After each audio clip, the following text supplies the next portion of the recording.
Creativity म्हणजे फक्त चित्र काढणं किंवा कविता लिहिणं असंच नाही आहे. क्रिएटिव्हिटी म्हणजे मनाचा आउट ऑफ बॉक्स विचार करण्याची शक्ती, नवी-नवी आयडियाजला जन्म द्यायची शक्ती, कल्पना, भावना आणि इन्स्पिरेशनचं फ्युजन, समस्या सोडवण्याचा वेगळा दृष्टिकोन, स्वतःचं एक्सप्रेशन वेगळ्या पद्धतीने दाखवण्याची कला, याला क्रिएटिव्हिटी म्हणतात. आणि क्रिएटिव्हिटी ना, तेव्हा येते जेव्हा तुमचा एनर्जी फ्लो एकदम स्मूथ असतो. त्यावेळेस डिवाइन डाउनलोड्स होतात. तुम्हाला इन्स्पिरेशन भेटते आणि नवीन दृष्टिकोन येतात. आता क्रिएटिव्हिटी स्ट्राँग करण्यासाठी रेकीची कशी मदत घ्यावी? चला सांगते. रेकी म्हणजे आपली एक मॅजिक वॉन्ड समजा. आणि ही जादुई वॉन्ड तुमच्या ब्लॉक्सला डिझॉल्व्ह करते आणि क्रिएटिव्हिटीला अनलॉक करते.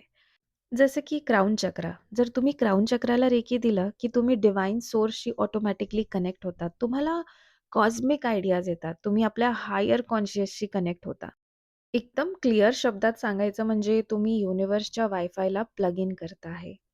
बरं, त्यानंतर सेक्रल चक्रा.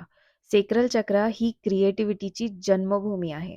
तुमचं आर्ट, तुमचं मोमेंट, फ्लो, एक्सप्रेशन सगळं इथेच बनतं आणि जेव्हा तुम्ही हे सगळे ब्लॉकेज रेकीने क्लिअर करता ना, तेव्हा ती स्टेग्नंट एनर्जी रिलीज होते आणि आपोआप फ्लोमध्ये क्रिएटिव्हिटी एन्हान्स होते. Just like water flow.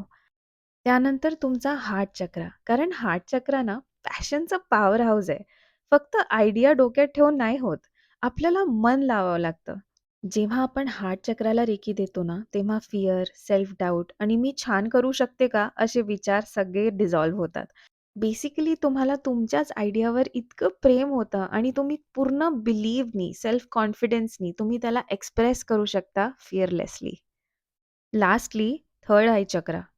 हा तुमचा डिव्हाइन डाउनलोड स्पॉट आहे. हा सगळ्यात इम्पोर्टंट चक्र आहे बरं. व्हिजन, क्लॅरिटी आणि इंट्युटिव्ह साइड हे सगळे इथून येतात.